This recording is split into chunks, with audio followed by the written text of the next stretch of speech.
বিজয়ের 54 বছর পরে আমরা মুক্তিযুদ্ধের ইতিহাস নিয়ে এখন এখানে যুদ্ধ করলাম। আনপ্রোটেক্টেড বা অরক্ষিত স্বাধীনতা পাইছি। তো আপনি কি তা কইনি মুক্তিযোদ্ধারাও কিন্তু আমার আনকমপ্লিট? প্রত্যেকটা বড় বড় দল, রাজনৈতিক দলগুলো এরা অপসংস্কৃতি বহন করে। ইন্ডিয়াপন্থী বা ভারতপন্থী বা পাকিস্তানি পন্থী, তাহলে স্বাধীন কোনো দেশও কি তা এইসব পন্থী থাকেনি? আপনার কাছ থেকেই শুরু করি। বালা আসুন। ভালো, আল্লাহ রাখছে। আপনি যুদ্ধ দেখছেনই না? আপনার সেই সময় ছোট আছে।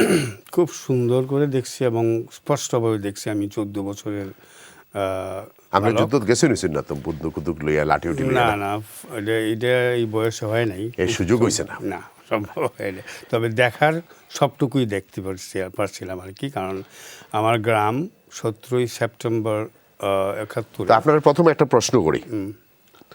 বিজয়ের 54 বছর পরে আমরা মুক্তিযুদ্ধের ইতিহাস নিয়ে এখন এখানে যুদ্ধ করলাম। এটা হলো আমার যে অভিমত, সেটা বলবো যে আমার এই স্বাধীনতাটা বা মুক্তিযুদ্ধটা মনে করলে আমি লেখাপড়া জানি না, আমার একটু আপনারা লেখাপড়া জানেন না, কইরাম যে অসম্পূর্ণ মুক্তিযুদ্ধ হয়েছে একটা, নাম্বার 1। আর আনপ্রোটেক্টেড বা অরক্ষিত স্বাধীনতা পেয়েছি আমরা। এটা আমাদের দ্বারাই সৃষ্টি, এটা কেউ বাইরে থেকে কেউ করে। এটা আরেকটু বাঙ্গিয়া কইবানি। যেমন মুক্তিযুদ্ধটা যে শেষ হয়েছে, আমরা যখনই 16ই ডিসেম্বর আসলো, আমরা মুক্তিযুদ্ধ শেষ। That was really really bad thing. এবং সারা ওয়ার্ল্ডে যদি আমরা এক্সাম্পল দেখি, যুদ্ধটা তো প্রকৃত যুদ্ধটা শুরু হয় স্বাধীনতা পাওয়ার পর থেকেই। স্বাধীনতা পাওয়ার ঠিক পরেই আসল যুদ্ধটা, সেইটা কি? সেটাই ছিল রিফরমেশন, সংস্কার। এই সংস্কার হয় নাই সেদিন।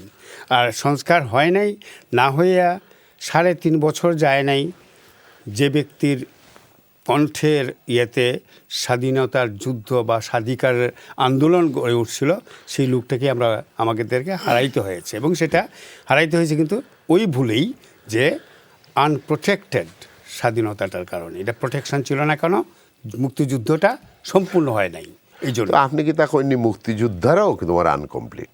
অফকোর্স, কেন আমি বলি, এটা আমি প্রায় সময় বলি যে মুক্তিযোদ্ধারা, যেমন পৃথিবীর যদি আপনি উদাহরণ দেখেন, যারা স্বাধীনতা আনে যুদ্ধ করিয়া, তাদেরকে রাষ্ট্র ক্ষমতার বাইরে রাখা, এটা আমি কোথাও দেখি নাই।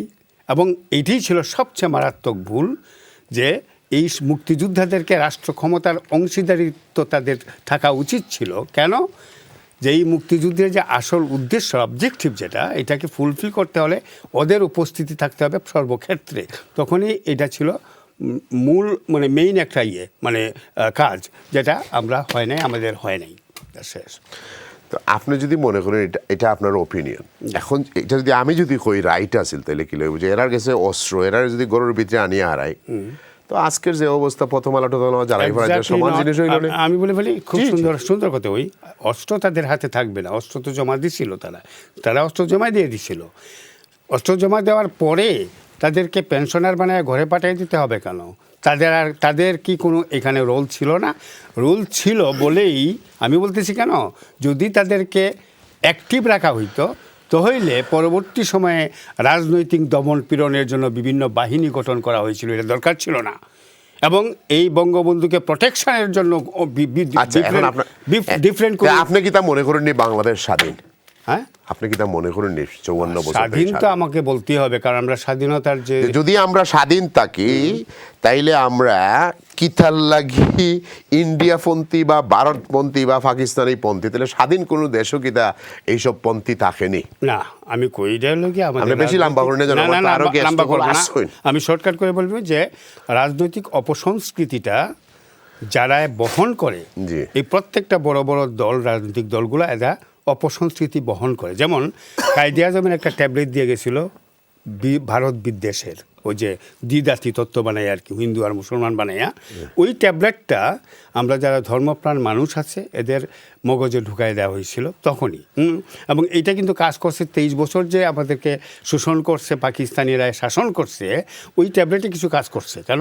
অনেক মানুষ সেটাকে নিবৃত রয়েছে, যা কোনো কিছু করার দরকার নেই। আপনি মাইন্ড করেন না জানো বলেন মনি ভাই, আপনি তো আমার উত্তর দেন না, আপনি তো আমার ইতিহাস কথাই যে না ইতিহাস আমার কথা হয়েছে আমরা কিলা স্বাধীন হইলাম, এখন যদি ইন্ডিয়ার গোলামি করতে বা আপনি যখন প্রশ্ন তুলছেন যে এই আসে ইন্ডিয়াপন্থী এবং পাকিস্তানপন্থী কেন আসে, এটার জন্য আমি এটা বলছি। হ্যাঁ, কেন আসে এটা তো মারাত্মক প্রশ্ন, অবশ্যই কেন আসতে হবে। 54 বছর পরে আমার জাতির মধ্যে কেন বিভাজন থাকবে, কেন বিভাদ থাকবে? এই বিভাজনটা যারা সৃষ্টি করেছে আমি তাদেরকে দায়ী করছি, এবং এই আমরাই করেছি, আমরা যারা এই তো আজকে তো আপনি যদি দেখেন ইন্ডিয়ার প্রাইম মিনিস্টার নরেন্দ্র মোদীর নিজের টুইটারের লেখা মনে হয়েছে যে তাই তো বাংলাদেশ উচ্চারণ করছেন না করিয়া তো বিজয় দিবসটা তো লাগের তারার আমরা নাই। এটা মোদি কইছে, আমরা এখন কিভাবে নিব এটা হলো আমাদের ব্যাপার, নাই? যেমন মোদি কইছে, মোদিকে একটা ইন্ডিয়ার প্রাইম মিনিস্টার একটা ওই ফান্ডামেন্টালিস্ট দলের নেতা, সোজা কথা, যেটা জামাতে ইসলামের মতো। তো এখন কথা সে বলতেছে যে তার দেশের মানুষ তো তারা ভালো পায়, এখন তারা ফান্ডামেন্টাল কই মুখে যে প্রাইম মিনিস্টার ভালো পাইতে পারে, সে ভালো কাজ করতেছে হয়তো, এই জন্যই। কিন্তু তার দলটা কি সেটা তো আমি ফান্ডামেন্টাল কইতাম বলতাম না। 100 বার তার দলটা তো ফান্ডামেন্টালিস্ট। হ্যাঁ, আমার মুসলমানদেরকে কম মারা হচ্ছে ভারতে, কম মারছে তার ইয়েতে আমলে অনেক মানুষ মুসলমানদেরকে মারা হয়েছে।